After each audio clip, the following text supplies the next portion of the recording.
Hello, everybody. I'm excited to be here again for my third time doing a tech talk. Again, my name is Robert Kennedy. I go to FAU in Boca Raton, Florida, in the U.S. And I'm here to talk to you about my work I completed over this last summer. First, I'd like to ask a quick poll question. How much experience with deep learning do you have? This is deep learning in general, not necessarily just deep learning with HPCC or without HPCC. All right, so my presentation is going to overview the work I completed in the internship I just completed over this last summer, in which I leveraged GPU acceleration for the GNN bundle. GNN is a General Neural Network bundle. It's made by Roger Dev. I'll show you that some performance results comparing GPUs and CPUs, as well as GPU versus a theoretical linear speedup, and I'll test it on various neural network model sizes and neural network model sizes and data set sizes. This work is capable of running on multi-node and multi-GPU clusters. The largest of which was 16 GPUs across a couple different instances. So the GNN bundle, again, it's the General Neural Network bundle. It's created by Roger Dev. It's maintained by, it's highly maintained. It uses TensorFlow and Python and PyEmbed as sort of its engine to provide an ECL, provide ECL and an ECL developer a way to define and train and consume a neural network model. I guess the general part is you can really kind of define many different types of neural network models. They're not necessarily limited to, one specific type. In addition to this, it also has the facility to, quote unquote, convert HPCC records into an acceptable format for use in the bundle. It converts them into what are called n-dimensional arrays. It uses NumPy arrays at the lowest level. It uses NumPy arrays, which is a very widely used scientific package to make these arrays. So it's a fairly standard way of representing the training data in the deep learning world. This bundle uses multiple Thor nodes. This bundle before this work uses multiple Thor nodes, but was limited to using just a CPU for the actual neural network computations. However, because GNN is using TensorFlow under the hood, adding GPU acceleration did not really require any custom CUDA work or any super low-level coding, which sped up the process significantly. All right, so I'm going to go over a quick GNN example. We're going to be using the MNIST data set as an example. There's a full blog tutorial on how to actually use GNN and all of its capabilities. I will link that at the end of the presentation. So the MNIST data set is a data set of images, 60,000 of them. Each image is an image of a handwritten digit, 0 through 9. And each image is 28 by 28 pixels big. Each pixel contains a value from 0 to 255. It means it's black and white. And this, of course, would be a 10-class classification problem. So you have an input image of some number, and it's supposed to go through your neural network, and the network will spit out what class, like what 0 through 9 does it think it is. So if you can see on the right-hand side, there's a record definition of what it needs to look like as it goes into the GNN bundle. So there's an ID, which is just sort of for keeping track of the data. There's an unsigned label, which is simply 0 through 9, and then a set of unsigned pixels. In this case, there's 784 of them. Initially, when you spray this data onto a cluster, it will only have the unsigned label, and the image data itself is brought in as a data 784 type. So it's a blob type, and 784 is for how many pixels there are. But you convert it into a set of integers, or a set of unsigned integers for GNN. From there, the training data is then converted into a n-dimensional tensor, where the feature shape for this particular training data set would be 60,000, 28, 28, 1. So that's how the n-dimensional tensor comes into play. That just simply reads 60,000 instances where we have 28 by 28, so x and y axis of the image, and the 1 denotes the next dimension, which in this case would just be the monochrome values. If you had a colored image, you could have 28, 28, 3. You could have a three-dimensional object that you're trying to learn from, not just a two-dimensional image. So you have another number in that list. The labels for this data set are a little more simple. It's just 60,000, and it could be any one of 10 possibilities. In GNN, the shape is then sort of read as and typed in as 0 for the first spot, and that just denotes to HPCC that there could be any number of instances. And this is important because HPCC, as you well are aware, will automatically do a lot of things under the hood. So it will carve up the data and push them off onto nodes as it sees fit. So that way you don't have to, say, oh, I need, 100 on this node, 200 on that node. But you do need to know the rest of the dimensions because those are sort of fixed. So now we have our data set in an acceptable format. We need to define a neural network. So we're going to define just a simple convolutional neural network. And the way you do that is you define it as a Python string. It might be a little difficult to see. It might be a little small, but I am linking example code in my bundle at the end. So you can absolutely go in and look at what was done and play with it. This particular network has about 34,000 trainable parameters and is defined as you can see there. So what are we actually calculating? So we have our data and we have our neural network. We have to do some calculations. So an artificial neural network is made up of many artificial neurons. A deep network, deep learning would just mean there's many layers of these sets of neurons, and they tend to be very wide, lots of neurons in each layer.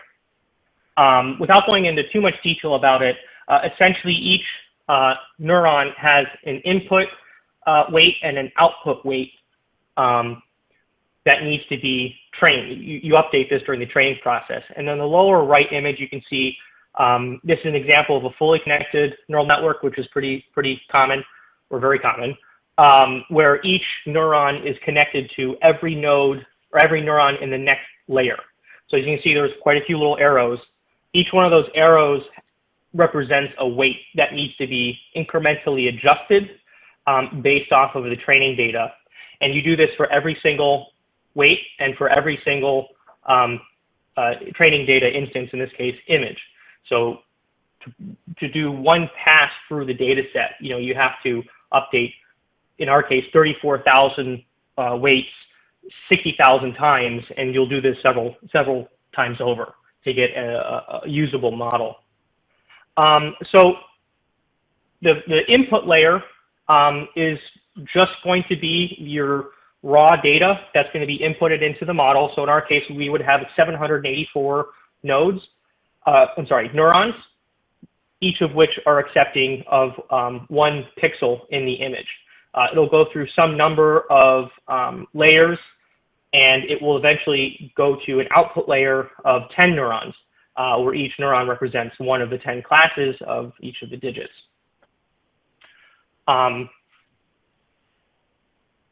So where do the GPUs actually come into play, or even the CPUs? What's computationally expensive about this? Well, there's two main computationally expensive training steps in training really any neural network. There's the forward pass and the backward pass, or forward propagation and backward propagation. During the forward pass, all of the weights in the errors are calculated.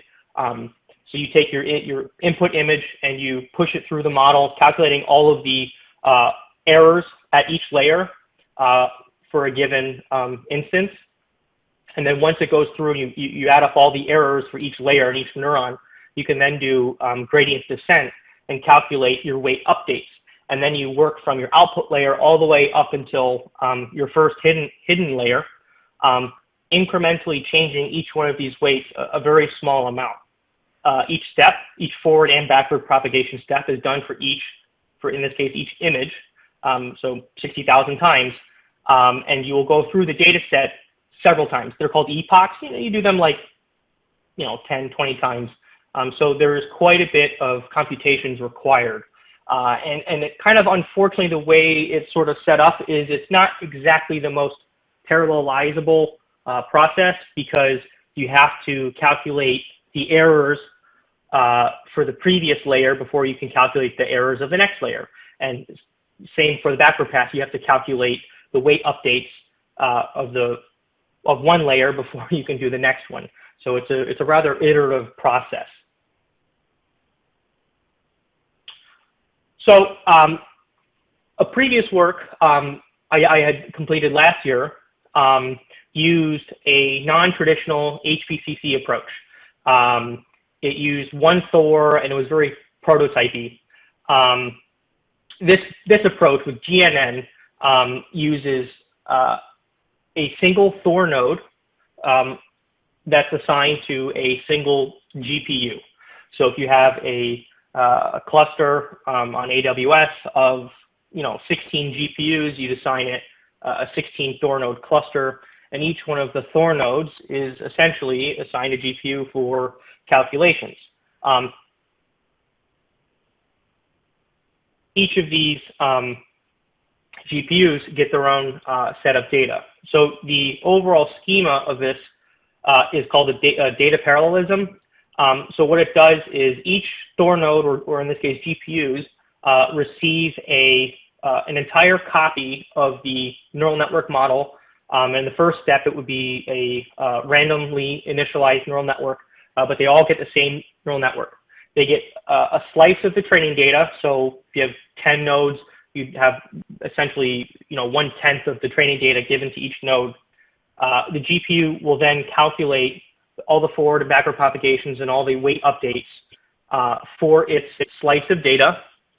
And then at predetermined times, each node will then transmit its weight updates back to the main Thor unit to aggregate the weights.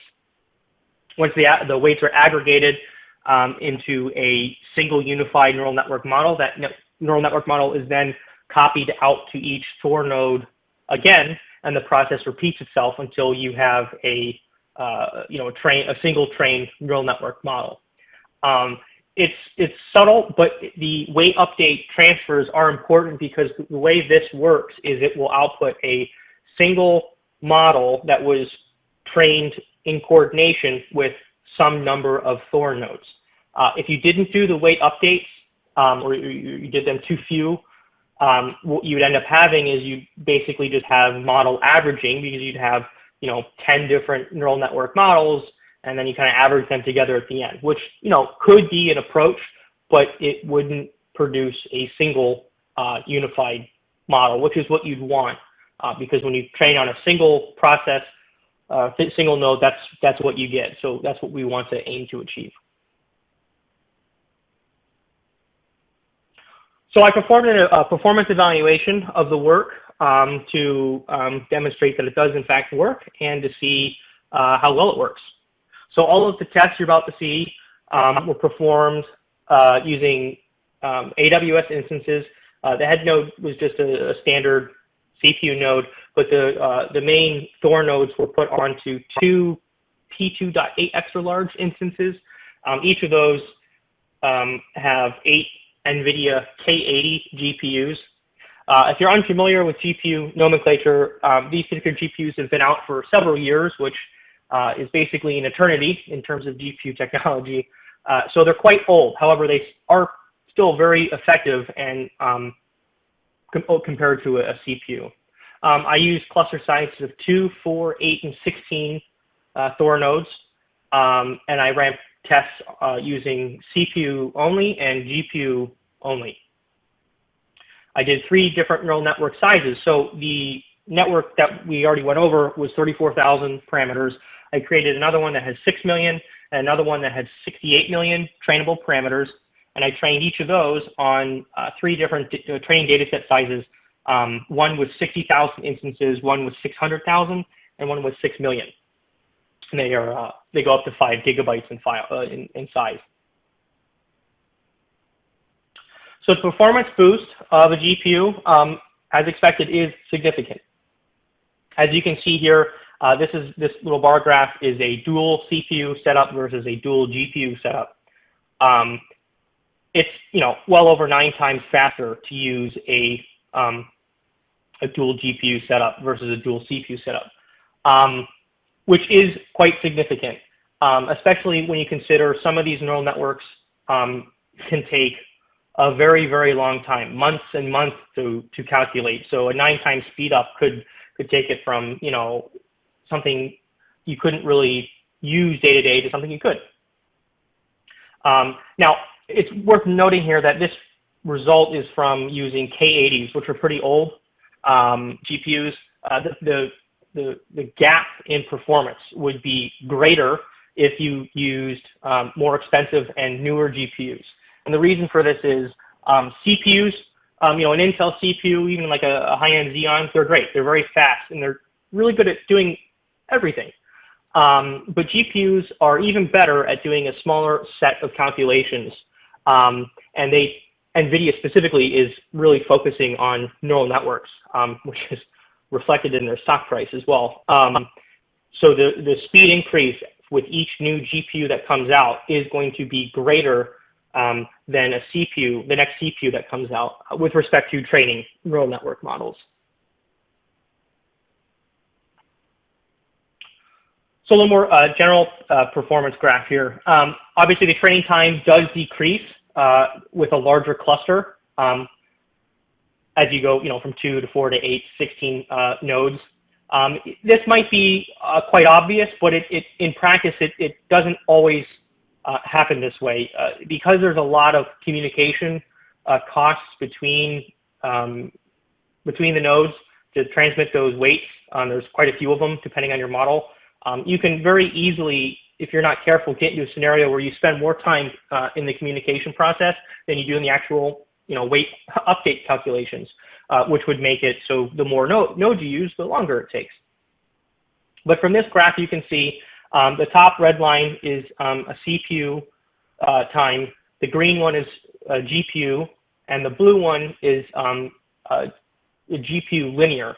And what that means is that's a linear speed up going from 2 to 4 twice as fast, 4 to 8 twice as fast, which would be the theoretical maximum speed up because of communication costs. It'll never quite be linear. It's also worth noting the CPU line, the 16 node was the only one that was actually calculated. 8, 4, and 2 node results were calculated via a linear speed decrease because the time for some of these models just took far too long. Didn't have too much time to spend weeks training one neural network on a specific setup. So the red line is actually the theoretical maximum speed up CPUs could have. So in reality, the line would be above that. But as you can see, GPUs are always faster than a CPU, and depending on how many CPUs and GPUs you have, even using a small number of GPUs is typically always faster than using quite a large number of CPUs.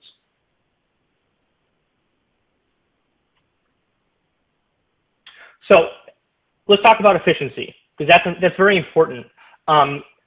Efficiency here is measured in the speed up as a multiplier of GPU over a CPU for a given neural network model and data set size. The data you see here is the average speed up across all node sizes. So it's a little more of a general overview.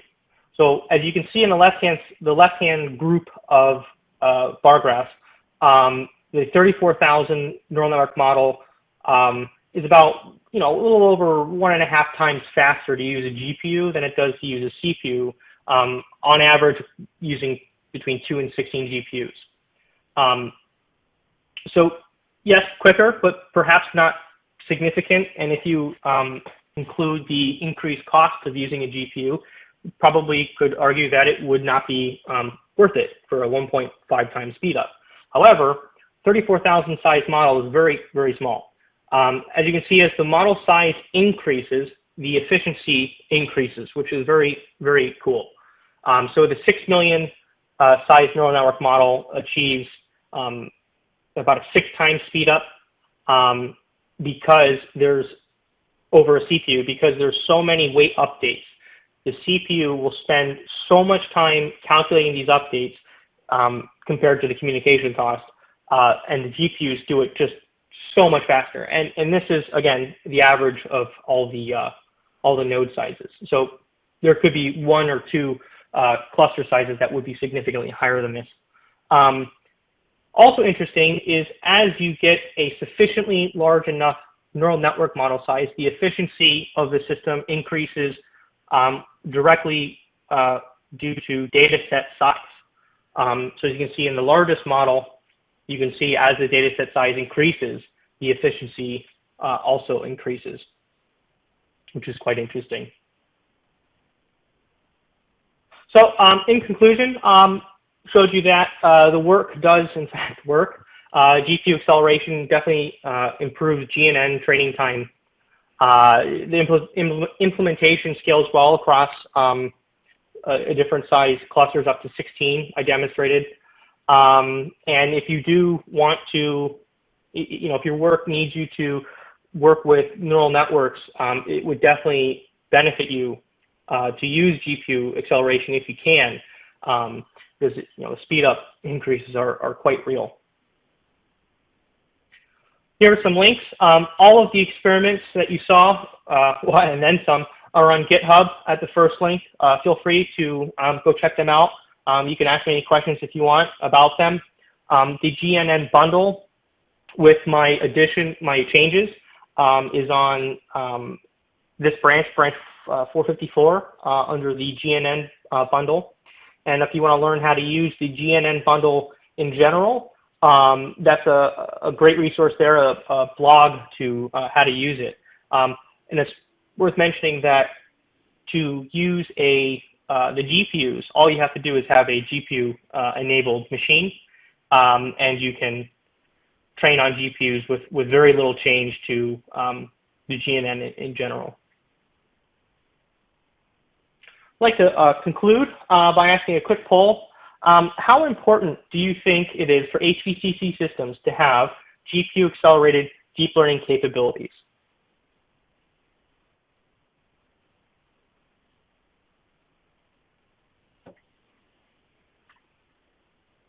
All right, Robbie, thank you so much. This has been great because I remember watching you last year in the poster competition at our community day in 2019, and just watching you grow with this, it's just been a pleasure for me. Well done, sir. I'm going to first of all, while you look at the questions, let's go back and review your first poll question, which was, how much experience with deep learning do you have? And well, we had 60% with no experience, very interested though. We had just 20% experience in machine learning with no neural networks.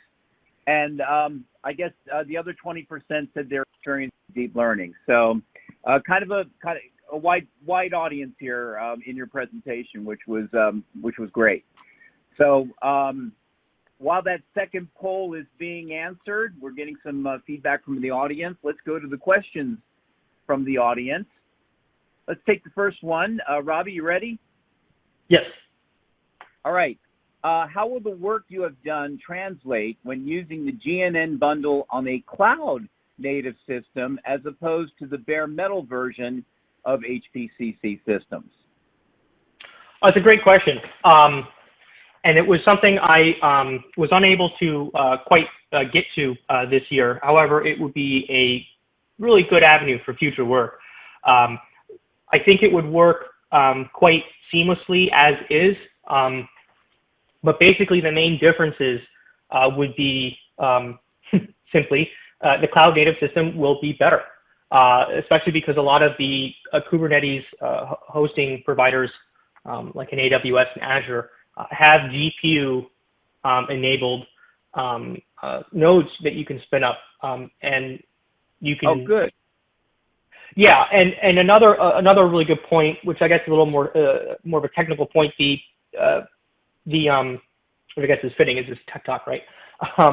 The Python interpreter will be shut down and restarted every time you spin up a new Kubernetes pod or node. I forget the nomenclature, which in terms of Python codes and especially for TensorFlow code is really good because for whatever reason they expect the interpreter to be closed at the end of your code.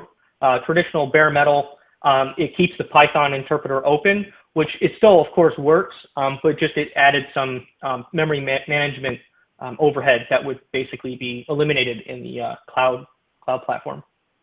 So it'll be better. Right. Yep, very good, very good. Thanks, Robbie. Next question: can any GPU work, or are there some requirements for the type or makeup of the GPU? So as it stands right now, you pretty much have to use an NVIDIA branded GPU. That GPU has to be fairly new as well. Maybe the K80s are like 4 or 5 years old now, so it has to be brand new. And that just sort of stems from the fact that NVIDIA quite a while ago made a very large push into converting GPUs into a general computing piece of hardware with their CUDA library. AMD hasn't really caught up. But a similar type of acceleration you could use would be perhaps some of the newer ASIC setups, like a TPU, so a Google TPU. Okay. But all right. Right now it's just NVIDIA. Got it. All right. Well, thank you. There's a couple more questions. One here I think you might have alluded to a little bit. Is there a case that a CPU setup would ever be faster than using a GPU? Yes. So it obviously will depend on your CPU and the GPU you're comparing them against. But for smaller models and smaller data sets, a CPU can be quicker overall just because the data and the computations just go from system memory to CPU, which is a very direct path. They don't have to go through the motherboard bus back and forth to have these weight updates. But these are sort of limited to much smaller neural networks like an MLP or something more simple, where the overall training time is so small anyway. Even if the GPU was 10 times faster, what's a 5-second training time compared to a half-second training time? Right. All right. That makes sense to me. Very good. So there's one more question, but before I throw that at you, let's review that second poll question real quick. How important do you think it is for HPCC Systems to have GPU accelerated deep learning capabilities? And we have a split decision. We had 50% thinking it's very important. Multi-GPU acceleration is a must. And we had the other 50% being impartial, which I don't know what you want to say about impartial. What does that mean? That maybe they just haven't had a need to delve into that yet, Sure. Yeah, maybe they don't work with neural networks, yeah. Yep, so there you go. But good split there on that second poll question. And Robbie, we got time. You want to have time for one more here? Yep. All right, here it is. How does this project compare? I like this question. How does this project compare with your previous intern projects in terms of challenges? And what have you been able to achieve? I think that's a really good question. And I don't know if I would call it a challenge, but an opportunity. The previous years, I created everything from scratch which would mean, I sort of Slack code together, and it was very, focused for just me to use. This year, I was working with the GNN bundle, which is, a bundle anybody can use, and it's maintained by somebody full time. So the main challenge and opportunity was to work with an existing bundle so that when my work was completed, it would be available to a larger audience much quicker. Because although the work last year, of course, worked, nobody wants to read, somebody's, quick-made code. They want to look at a more established bundle or established library, which the GNN is, of course. So I think being able to work with that will open my work to a larger audience, which I'm actually very excited about. I would really like to see people use it and get feedback. I think that's probably the biggest opportunity this year, I think. Yes, excellent. I remember that too. I remember it was kind of like preliminary work. It was exciting last year, but this was kind of like the completion, fruition of what you had started, and so it was just great. This is really great. Yeah, I think last year you could classify it as bleeding edge, and this year it would be cutting edge. So yep, it's there you go. All right, Robbie, thank you so much again for sharing with everybody at our Tech Talk, and again, stay well, and we'll see what's coming up down the road for you again. This is like you said, 3 years in 3 years in a row, and I can't wait to see what's going to be coming up number 4. So awesome. Thanks, Bob. Yeah, my pleasure, Robbie. All right.